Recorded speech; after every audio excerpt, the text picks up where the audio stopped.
Afternoon, class. Professor Price here. I am still under the weather. Uh, Rick, how you doing? Doing good? Okay, thank you for facilitating. Sorry I can't be there. I wanted to go over a few things since we didn't have last class, and so I'm going to switch to my screen here. Um, let's do this.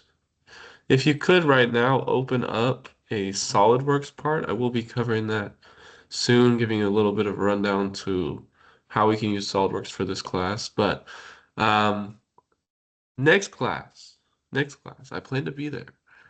Please, at least two of your members bring pants. Pants are required. We are going to do some laser cutting next class. Some of you, if you have pants today and you want to do it, you can do it today. That is possible.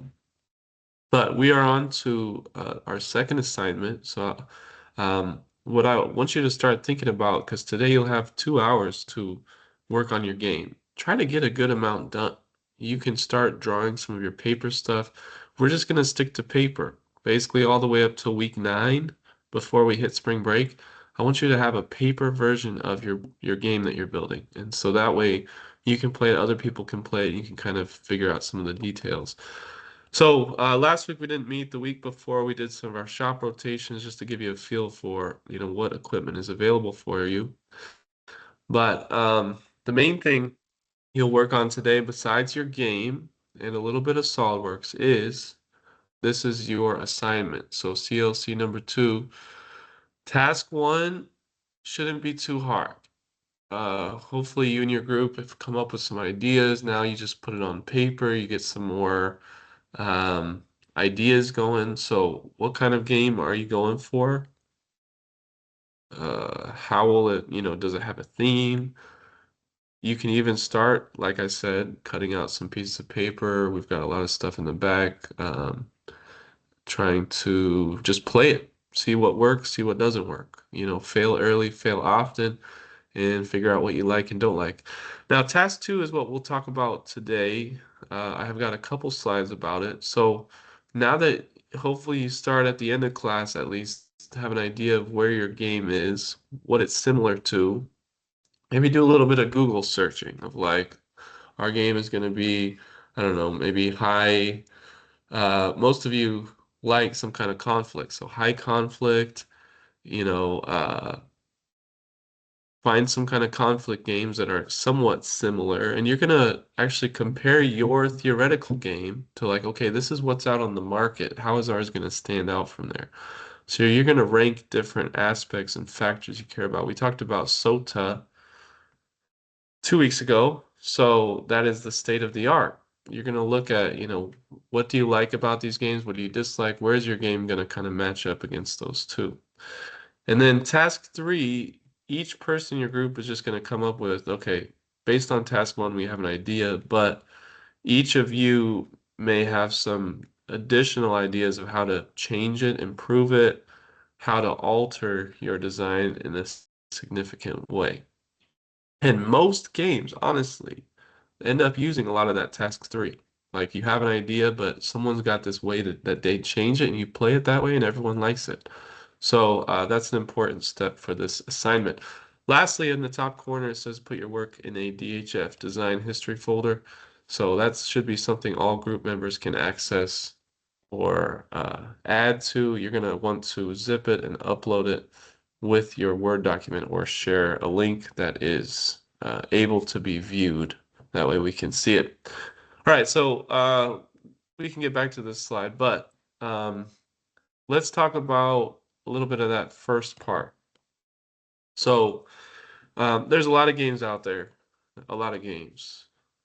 Um, Tiny Epic Kingdoms, I don't know if you've played any of these games, but the creator of these games, what he was looking at, because there's a lot of different specs and everything, he was actually looking at what's the cheapest way to ship this. So he found that there was a really standard 6-inch by 4-inch. If you can mail it in that size, that was like one of the cheapest options available. And so that was actually his desire to build a game within these specifications. Like I'm gonna build a game within 6 inch by 4 inch, and that way I can ship it really cheaply, and that'll save me some money in the long run. So that's just one thing. You're probably not going to look at that as a major impact on how you set up the game, but that's what his was. So some of you, when you were playing games last week, you were like, whoa, some of these are really hard to understand. Maybe you want something that's a little bit more easy entry, like up there at the top. Maybe you like high strategy, low downtime, short play time. Depending on if it's a social game or not. Um, High replayability is a huge one. If you want your game to actually sell and people want to play it, there has to be some incentive to keep playing it over and over. Like it's a little bit different each time. It doesn't feel the same. For this guy, it was small footprint. So having a small box, players, playtime range, and then when it comes to ages of players too, like if you're trying to create something for kids or something that's a little more advanced, 13 plus, that will also kind of specify what kinds of pieces you can use. Um, so one way that we can compare our game to others is called a blue ocean or blue sky diagram. We'll talk about this more in next class, but for your assignment, you're not going to create this yet. You have to start putting together a strategy canvas of how, our game compares to others. Because what you want, especially if you're trying to sell this, which some students have gone on, they're still in that process, you got to figure out where the competition is, where are the sharks. We want ours to kind of stand out, be a little in the blue sky. We're offering something that our competition doesn't have. And so what the canvas is, this is what you're going to create for this upcoming assignment. You can finish this today in class. Um, what does your game offer compared to what does the industry offer? Over a variety of different factors, and that's where SOTA comes into play. I've got all these different things that I care about. This is where we intend to be better than the competition. So, for example, I just found this online on Ignition Framework.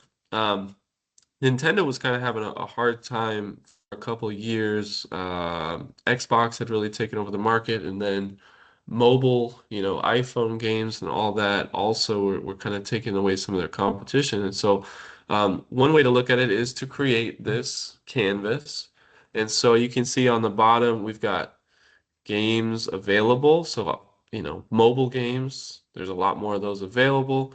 Game quality, now that's not really where the phone games are the best. And there's a lot of different specs here. The cost, right? The phone games are a lot cheaper, so they're up top. Um, most people already have a phone. The price of games is cheap. And so Nintendo is the blue line. They were looking at, okay, how can we improve our market?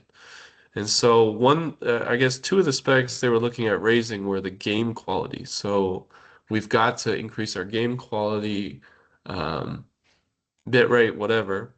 And then the other one was motion control, because some people were noticing that Xbox was better in most ways than the Nintendo Wii at the time, when Wii wasn't that great.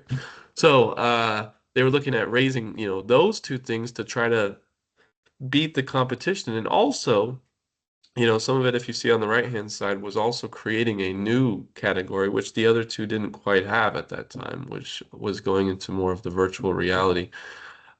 So by creating something like this and trying to put a level on those, you can at least visualize, it's very helpful to visualize, where is the competition and where should we be?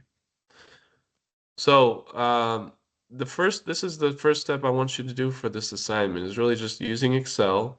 You're going to create some kind of scale or ranking system, and you can look at, some of these different specs, and some of these you might not care about, don't include them. You might have other specs that you care about. But I just created a list here like easy entry, low downtime, high replayability, small footprint theme. So if you think about footprint, that can be the board size. That can be like, can this fit on an end table compared to some games? You got to have like a huge table. And then theme. maybe I really care about theme, maybe not. So I'm gonna switch to Excel real fast. Let me zoom in a little bit. So I just created a quick little setup. I've got my specs. So this is my soda R game, competition one, competition two. So for this assignment, you're going to compare it to two different board games that are, again, very similar to yours. Maybe a similar type of game, conflict, strategy, whatever. And you're going to just choose different specs. So for example, let's say my first one is what should I look? Well, a good one to start with is price. Maybe I've got a competitor that's in the $60 range, and I've got a competitor in the $70 range. Maybe I'm going for like a higher strategy kind of game. Uh, our game, we're hoping to be like maybe $40 or so. So I can't just use these because for all of my other stuff, um, we need to have a scale. So typically we're going to go from 1 to 5 kind of scale. So in this case, maybe I would put this as a, well, I like a lower price. So I'd probably put that as a 5. Then maybe I'd put this as a 3 and a 2 or 2 and a 1. It doesn't really matter. So let me fix my graph here. We are, here's my sheet. Here's the name. And here is the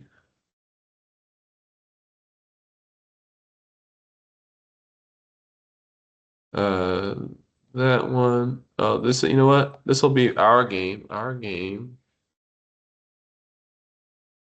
This will be number one. So we've got all these different values here. And then we've got number two. That works. It's going to be all of these. And so we can put this on a scale 1 through 5. I can then go to the next one and maybe it's easy entry, which some of you might really care about. So our game we hope to be pretty easy to understand, whereas some of the competition might be harder to understand. Okay, so this is kind of how, and I know it's a little bit messed up here, but if let's say theme, I want it to be pretty thematic, whereas maybe some of the other ones I have different competition going from one to another. So each game is typically going to beat you in some areas. You can think of the quality of the materials. So if you like some of the play pieces, um, you think about some games where you really like the feel of the game. Okay, so we're going to go for pretty high quality, probably not the highest. There might be games that are a little bit higher, but at least we can beat the competition in some of them. So this is for your second assignment is trying to think about, and I know it's hard a little bit because it's all theoretical, right, at this point. But where are we trying to beat the competition? Or where are we okay being beat in some of these different specs? And so you're going to put this together for your assignment. And then based on that, it kind of gives you a direction of, okay, we really want to be good in these two areas. So as we're playing our game, are we hitting those areas? Because if we're trying to sell this to someone, having a very easy, okay, these two games, here's where we're going to be a little bit better. Here's what people are looking for, and you can get some market feedback on that as well. But that's kind of how you set it up. If you need any help, you can definitely ask us for help or come to my office hours. But that is for assignment one. Now we're going to transition to SOLIDWORKS. So if you can pull SOLIDWORKS up, that's what we're going to do next. Okay. See you soon.